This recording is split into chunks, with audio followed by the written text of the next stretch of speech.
First contact under fire. Admiral Vexorian gazed out at the assembly hall of the Galactic Coalition Academy with his 4 violet eyes, each blinking in sequence as he addressed the instructors gathered before him.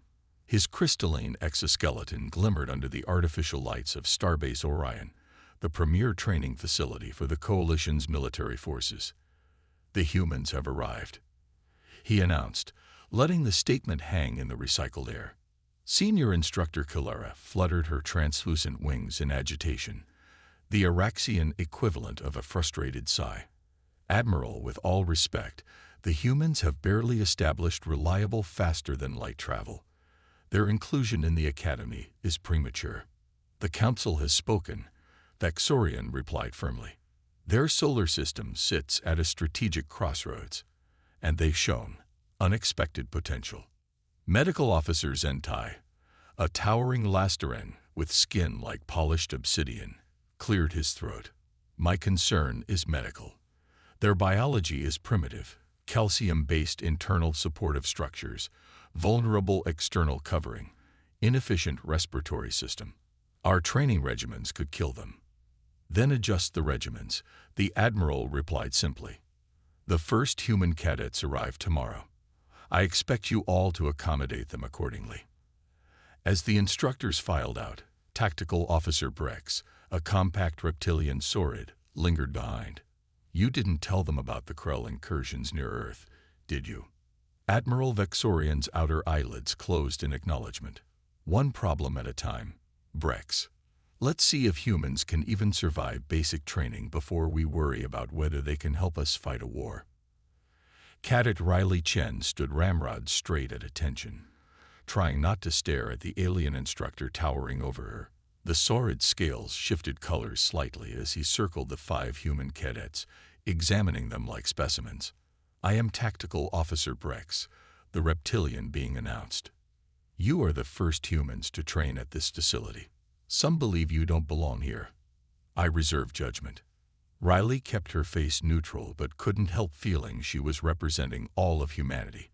At 23, she'd been a decorated combat medic in Earth's United Defense Force before being selected for this program. The other 4 humans beside her were similarly accomplished. Wei, a demolitions expert; Rodriguez, a pilot; Okafor, a communications specialist; and Paddle, an engineer. "Today we begin integration training," Brex continued. "You will join existing squads comprised of cadets from across the Coalition." Riley was assigned to Squad 7, joining a Lasteran named Thorn, an Araxian named Milla, and a silicon-based Petrovan called Craig, who appeared to be literally made of living stone. "Human," Craig rumbled when introductions were made. "Your species is very soft. We prefer adaptable," Riley replied with a diplomatic smile. Milla's wings buzzed skeptically. "We've studied your planetary history. You spend much time fighting each other, which means we've had plenty of practice." Wei quipped from the adjacent squad, earning a stern look from Brex. "The environmental simulation begins in 10 minutes, Brex announced. "Full envirosuits required. The scenario is a Class 4 planet with extreme gravitational fluctuations." As they suited up, Riley noticed the others eyeing her standard-issue Coalition suit with concern. "Will your skeletal structure withstand the pressures?" Thorn asked, genuine concern in his deep voice. "Guess we'll find out," Riley responded, checking her seals. The simulation chamber was enormous. A spherical room with platforms at various heights and orientations. Gravity could be manipulated in any direction, testing adaptability and spatial awareness. Squad 7's objective was simple: retrieve a target module from the center of the chamber and return it to their entry point. The gravitational shifts would become increasingly erratic as time passed. "Remember," Rex's voice came through their comms, "this is about teamwork. No squad succeeds unless all members complete the exercise." The simulation began. At first, the gravity shifted were mild, a pull to the left, then to the right. Riley kept pace with her teammates, though Craig's stone body made him naturally more stable. Your movement is efficient, Milla noted with surprise as Riley used the shifting gravity to propel herself between platforms. Parker, Riley explained, then realizing the term meant nothing to her alien teammates, added, "It's a human discipline for navigating complex environments." 20 minutes in, the gravity shifts intensified. As they approached the central platform, where the target module glowed, a violent gravitational pulse hit them from below. Riley's trajectory was thrown off, and she slammed hard into a metal strut. Pain exploded through her right leg. Warning indicators flashed in her helmet display. Through gritted teeth, she checked the readings. Tibia fracture. Moderate bleeding. Cadet Chen, your suit is reporting injury. Brex's voice came through. We're aborting the simulation for medical extraction. Negative. Riley responded instantly. I can continue. Human, do not be foolish. Craig rumbled. Your bone is damaged. Riley took a deep breath, pushing the pain into a compartment in her mind, a technique she'd learned during combat medic training. The objective is within reach. Nobody's extracting me. She tapped commands on her wrist console, overriding the suit's medical alerts. Before anyone could object further, she used her good leg to push off toward the central platform. Chen, this is dangerous, Thorne called out. Your species' bones do not regenerate quickly. Riley ignored him, focusing instead on calculating her next move. The central platform was now rotating slowly while gravity continued to shift. Timing was everything. She pushed off, soaring through the air, just as gravity shifted again. Her squad members watched in horror as her trajectory seemed destined to miss the platform entirely. But at the last moment, she twisted her body, using the momentum and changing gravity field to slingshot herself onto the target. Her injured leg screamed in protest as she landed, but she managed to secure the module. Got it, she announced through pain-shortened breath. Now let's get back. The return journey was worse. Each movement sent lances of agony through her leg, but Riley maintained focus. She'd seen worse in the field, much worse. When Craig tried to help her, she shook her head. I need to complete this on my own power. Otherwise, it doesn't count. Milla's antennae twitched in confusion. Your species values unnecessary suffering. Riley managed a tight smile. We value finishing what we start. As they neared the exit point, alarms suddenly blared throughout the station. This wasn't part of the simulation. All cadets, this is Admiral Vexorian, a voice boomed. Station security has been compromised. This is not a drill. Return to quarters immediately. The gravity stabilized as the simulation ended. Medical Officer Zente was waiting as they exited, scanning devices already aimed at Riley. Cadet Chen, you have a displaced fracture of your weight-bearing limb. You require immediate treatment. Riley nodded, finally allowing herself to acknowledge the pain. After we learn what's happening with station security. Zente's eyes widened. Your injury takes precedence. A thunderous explosion rocked the station before Riley could respond. The lights flickered, then emergency illumination bathed everything in red. What was that? Milla asked, wings vibrating in distress. Tactical Officer Brex rushed in, scales flashing urgent patterns. Krell boarding parties have breached Deck 7. They're heading for the command center. Riley's training kicked in immediately. The Krell, the same species that's been probing Earth's defenses. Brex looked at her sharply. That information wasn't in your briefing. I read between the lines. Riley replied. Let me guess. They're after something specific. The prototype phase shield generator, Brex confirmed. Technology that could render their main weapons useless. We must evacuate all cadets to the emergency shuttles. Riley glanced at her squad mates, then down at her injured leg, now stabilized by her suit's medical protocols. The pain was still there, but manageable. An idea formed in her mind. Sir, what if we could slow them down? Buy time for the evacuation. Brex's scales shifted to a skeptical orange. You are injured, Cadet Chen. Yes, but we're also closest to Deck 7, and I'm still functional. She gestured to her squad. We're also the most diverse squad in terms of biology and skills. The Krell won't be prepared for all of us. Breck seemed ready to dismiss the suggestion when another explosion shook the station. His communicator chirped with urgent reports. Security teams are being overwhelmed, he said grimly. The evacuation needs at least 15 minutes. Riley stood straighter, ignoring the protest from her injured leg. We can give you those 15 minutes. For a long moment, Breck studied the human cadet and her unlikely squad. Then his scales shifted to a determined blue. Very well. But this is strictly delaying action. Engage only if necessary, then fall back to the evacuation point.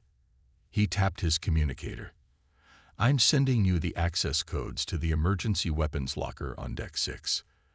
As they armed themselves with non-lethal stun weapons, Zentai approached Riley with a small medical device. This neural blocker will help with the pain, he said, pressing it against her neck.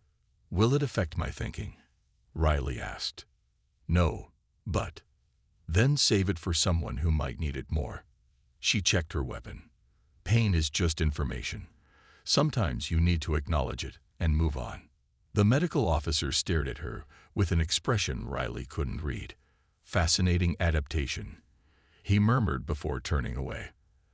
As Squad 7 moved out, Riley's squad mates kept glancing at her with varying degrees of concern and confusion. I don't understand, Milla finally said. Your biology is damaged. Movement causes further damage. Yet you continue. Riley managed a small smile as they took up positions near a junction that the Krell would need to pass through. Humans have evolved to push through pain when necessary. It's not always smart, but sometimes it's needed. Like now? Thorne asked. Like now, Riley confirmed, hearing distant sounds of combat. Remember the plan. Craig blocks the corridor with his mass. Milla uses her speed to confuse them. Thorne handles the heavy fire. I'll coordinate and pick off stragglers. The sounds of approaching Krell grew louder, clicking mandibles, and the scratch of chitinous limbs on metal decking. I still do not understand humans, Craig grumbled, taking his position. But I am beginning to respect them. Riley checked her weapon one final time, pushing the throbbing pain in her leg aside. Let's hope the Krell learn to respect us too. The first Krell warrior rounded the corner, its insectoid head swiveling as it spotted them. Its mandibles clicked in what might have been surprise or anticipation. Riley raised her weapon. For the Coalition, she said calmly. And then the real test began. Proving ground. The Krell attack came in waves. 4 insectoid warriors charged down the corridor, their chitinous exoskeletons gleaming under the emergency lights. They moved with surprising speed for creatures so heavily armored, their compound eyes reflecting the red warning lights like demonic mirrors. Craig moved first, his stone body blocking most of the corridor as planned. The first Krell warrior crashed into him with a sound like metal striking granite. Craig didn't budge. Target their joint connections. Riley called out, remembering her xenobiology briefings. They're vulnerable where the plates meet. She fired her stun weapon at a gap in the nearest warrior's armor. The Krell staggered but didn't fall. These weren't the standard shock settings the cadets trained with. Milla darted through the air, her Araxian wings a blur as she weaved between the Krell, disorienting them with her speed. Thorne unleashed suppressing fire from his heavier weapon, forcing the Krell to cluster defensively. Riley took advantage of their momentary confusion to target the lead warrior again, this time hitting the nerve cluster at the base of its neck. The Krell collapsed, mandibles clicking in distress. It works, she called out. Aim for the neck junction. The squad adapted quickly, focusing their fire. 2 more Krell went down, but the 4th broke through, knocking Thorne aside with a powerful swipe of its clawed limb. The warrior charged straight for Riley, perhaps identifying her as the weakest target due to her injury.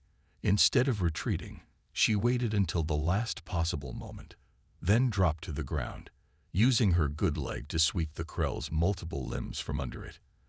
As it crashed forward, She rolled aside and fired directly into its exposed neck. Impressive tactical adaptation, Thorne commented, regaining his footing. Riley used a wall panel to pull herself back up, wincing as her injured leg protested. Don't celebrate yet. That was just the advance party. Her prediction proved accurate.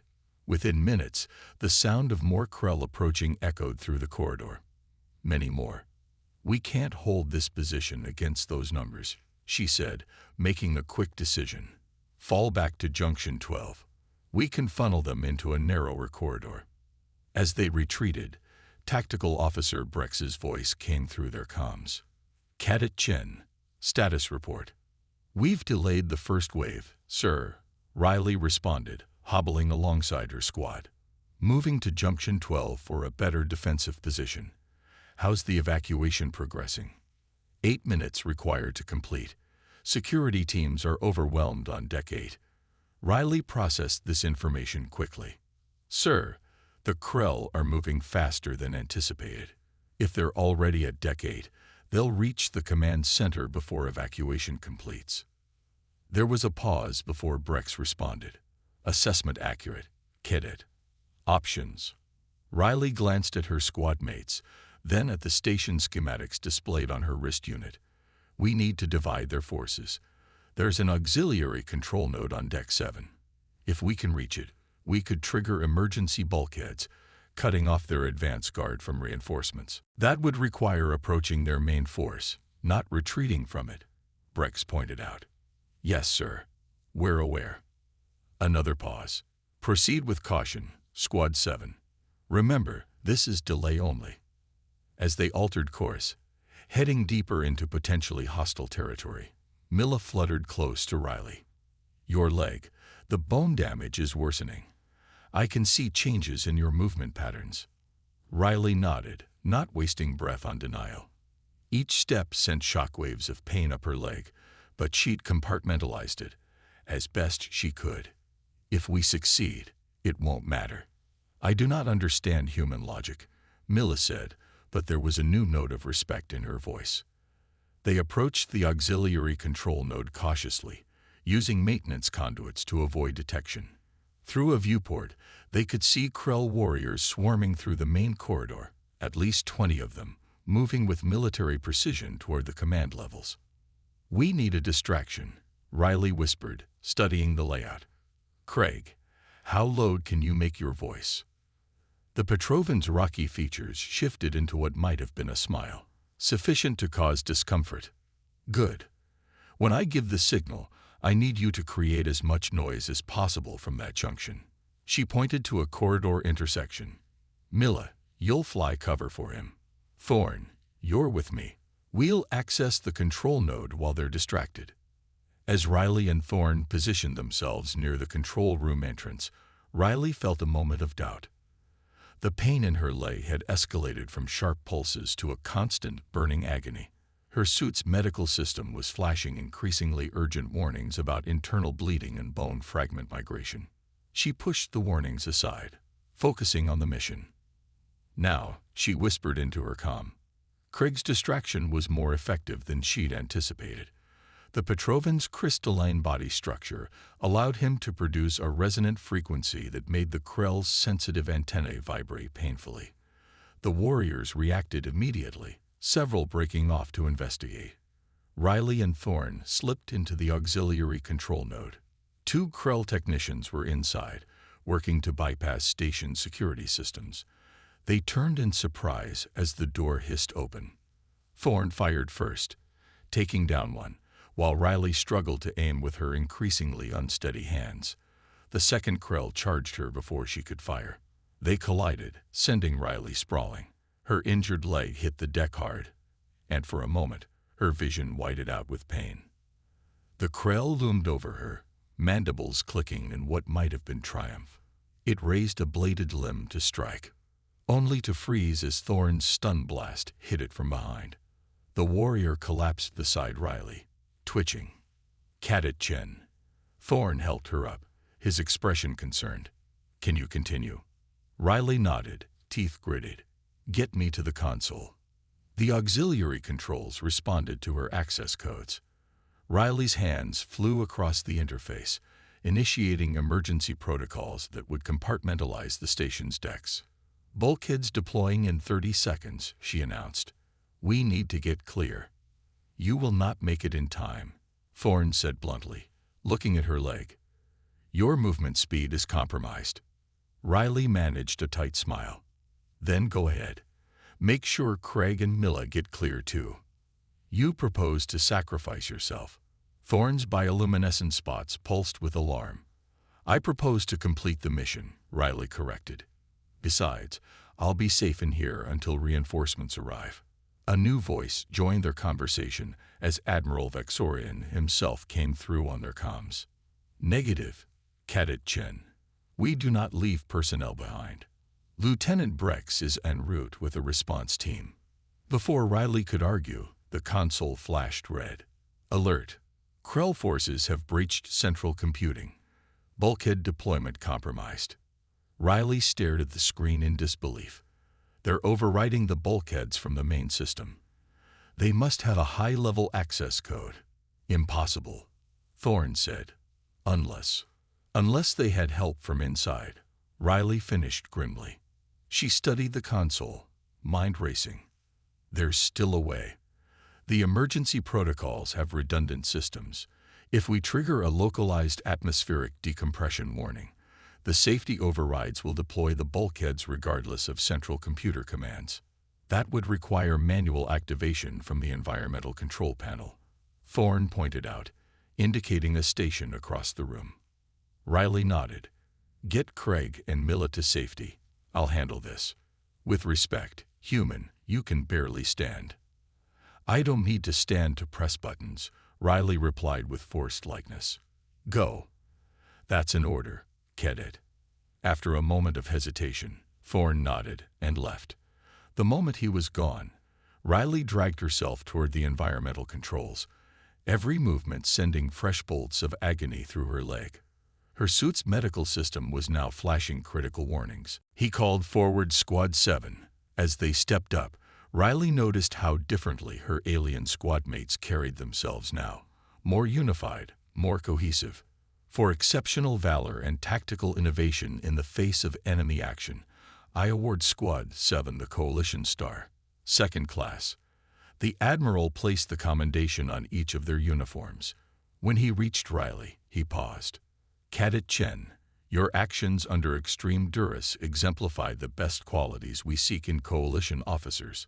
Your willingness to continue despite severe physical injury was," he seemed to search for the right word, "instructive." After the ceremony, Medical Officer Zenti approached Riley. "I've been studying human physiology more closely since the incident," he said without preamble.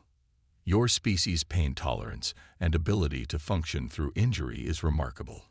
I believe there's much we can learn from each other." Riley smiled. "That's why we're here, isn't it? To learn from our differences." Later, as Squad 7 gathered in the recreation area, Milla fluttered her wings in what Riley had come to recognize as amusement. "I have been researching human expressions," the Araxian announced. "Is it accurate to say you walked it off?" Riley laughed. "Pretty much. It's what we do." Craig rumbled thoughtfully. "Humans are physically fragile yet mentally resilient. A fascinating combination." "We're adaptable," Riley corrected gently. "And we're not the only ones." She looked around at her squad mates, the stone-skinned Petrovan, the insectoid Araxian, the towering Lasteran. "We all adapted to each other during the crisis. That's what made us effective." Thorne nodded, his bioluminescent spots pulsing with what Riley now recognized as agreement. The coalition was formed on the principle that different species bring different strengths. Perhaps humans bring something we did not realize we needed. From across the room, Riley noticed Tactical Officer Brex watching their interaction, his scales a contemplative blue. When he caught her eye, he gave a small nod of acknowledgement. "You know," Riley said to her squad mates, "I think we're just getting started." As the Krell threat loomed on the horizon, the Galactic Coalition had gained something unexpected in its newest members, a species that refused to quit, even when their bones broke and their bodies failed. A species that smiled through pain and kept moving forward. Human resilience had made its mark among the stars, and the galaxy would never be quite the same. 6 months after the Krell attack, the Academy had changed. Human cadets were no longer rarities. Dozens had joined the latest class, their presence bringing both challenges and innovations to the established training protocols. Riley, now promoted to squad leader, studied the tactical display floating above the briefing table.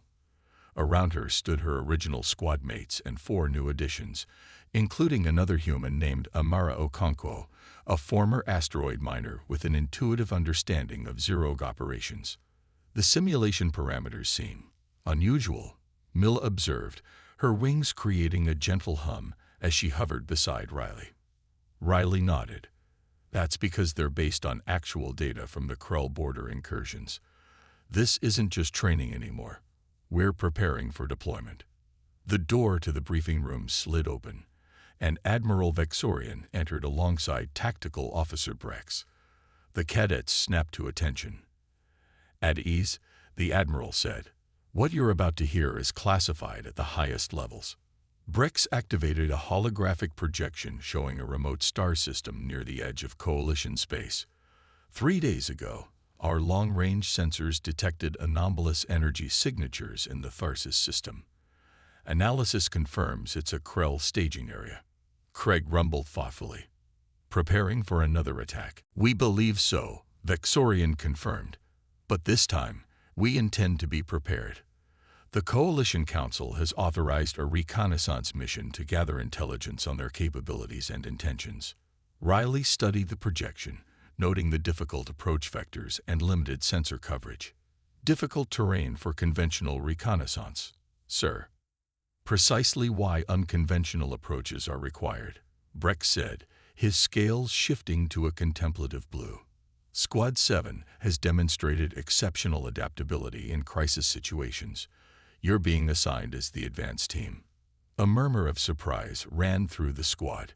Cadets were rarely deployed on actual missions, especially not ones of this sensitivity. Sir, Thorne said carefully, while we're honored by the trust, we are still technically cadets, which is exactly why you're perfect for this mission, the Admiral replied. The Krell have extensive files on our regular forces, but minimal data on Academy personnel, particularly humans. Your squad represents capabilities they cannot predict. Riley felt the weight of responsibility settle on her shoulders. What are the mission parameters, sir? Infiltration, intelligence gathering, and extraction, without detection, Brex explained. You'll deploy in a modified scout vessel with enhanced stealth systems. Your objective is to place sensor packages that will allow us to monitor Krell fleet movements. And if we are detected? Asked Amara, speaking up for the first time. The Admiral's 4 eyes blinked in sequence. Then you utilize whatever means necessary to complete the mission and return. But be aware, if you're captured, the Coalition will deny all knowledge of your activities. After the briefing, the squad gathered in their private training room to process the assignment. This is unprecedented, Milla stated, her antennae twitching nervously. Cadets have never been deployed for active intelligence operations. Times are changing, Riley replied, studying the mission parameters on her tablet. The Krell attacks are escalating, and conventional responses aren't working. Craig placed his rocky hand on the table, the minerals in his body glittering under the lights. The risk is significant, but so is the opportunity. If we succeed, we prove that multi-species collaboration has tactical advantages. It's more than that, Amara added.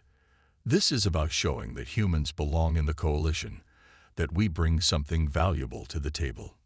Riley nodded. Exactly. The Admiral could have assigned experienced operatives, but he chose us. He's testing a theory.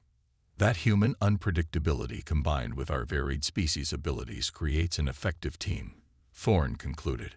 They spent the next week in intensive preparation, studying Krell patrol patterns, mastering the stealth vessel's controls, and drilling infiltration scenarios. Riley pushed herself harder than anyone, aware that as squad leader, the ultimate responsibility for success or failure would rest with her. The night before deployment, she couldn't sleep. She found herself in the observation dome, staring out at the stars. Earth was invisible from this distance, just one of countless specks of light. Contemplating your place in the universe, came a voice behind her. Riley turned to see Medical Officer Zentai approaching. Something like that, she admitted. Tomorrow will be the first human-led coalition team to infiltrate Krell territory. If we fail, you won't, the Lasteran said with surprising conviction. I've been studying your species extensively since the station attack. Humans possess something rare among spacefaring civilizations. What's that? The perfect balance between fear and courage. Zen-T joined her at the viewport. Most species either lack sufficient self-preservation instinct or possess too much of it. Humans understand the danger, feel the fear, and proceed anyway. Riley smiled wryly. That doesn't always work out well for us. Perhaps not for individuals, Zentai conceded. But for your species as a whole, it has proven remarkably effective. You push boundaries precisely because you understand what's at stake. He handed her a small device. This is an experimental neural stabilizer. If you're injured during the mission, it will allow you to maintain optimal cognitive function despite physical trauma. Riley studied the device. Are you expecting me to get hurt again? I'm expecting you to do whatever it takes to complete the mission and bring your squad home, the medical officer replied. This just ensures you'll be able to think clearly while doing it. The next morning, Squad 7 assembled at the launch bay. Their stealth vessel, sleek, dark, and barely larger than a shuttle, waited with its boarding ramp extended. Admiral Vexorian addressed them one final time. Your mission timeline is 48 hours. Plant the sensor packages, gather what intelligence you can, and return without detection. Questions? There were none. The squad had prepared thoroughly. They knew what was at stake. As they boarded, Brex caught Riley's eye. Squad leader Chen, a moment. She paused on the ramp. The Krell are formidable enemies, he said, his scales shifting through colors she hadn't seen before. But they think linearly, predictably. They expect their opponents to do the same. And we won't, Riley guessed. Brex's mouth pulled into what might have been a smile. The human capacity for lateral thinking combined with your squad's diverse capabilities. It's something the Krell cannot anticipate. Use that advantage. We will, sir. As the vessel detached from the Academy station and slipped into the void, Riley felt a strange sense of calm. 6 months ago, she had been the first human to complete a training exercise with a broken leg. Now she was leading a critical mission into enemy territory. Amara, serving as pilot, guided them smoothly into FTL. Course laid in for the Tharsis system. ETA 14 hours. Riley addressed her squad. Final briefing in 1 hour. Until then, rest and prepare. When we reach Krell space, there's no room for error. As her squad dispersed to their stations, Riley studied the mission details one more time. The sensor packages would need to be placed at precise coordinates to create an effective surveillance network.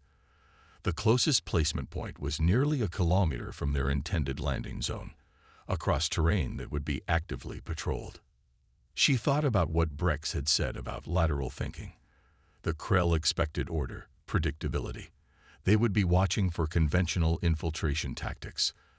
A new idea began to form, one that would require perfect teamwork and the unique abilities of each squad member. It was risky, unconventional, and exactly the kind of approach the Krell wouldn't anticipate. Amara, she called to the pilot, I need you to adjust our entry vector and get everyone back here. I'm revising the mission plan. As her squad gathered around, Riley felt a surge of confidence. This unlikely collection of species, rock, insect, bioluminescent, and human, represented the coalition's greatest strength. Diversity transformed into unity of purpose. I know we've drilled the standard infiltration plan, she began, But I'm proposing something different. Something the Krell won't see coming. She outlined her revised approach. At first, there were skeptical looks, but as the pieces fell into place, she saw understanding dawn across their faces. That's, Thorne began. Completely illogical by Krell standards, Milla finished. Precisely, Riley said with a smile. They'll be looking for shadows, so we'll give them light instead.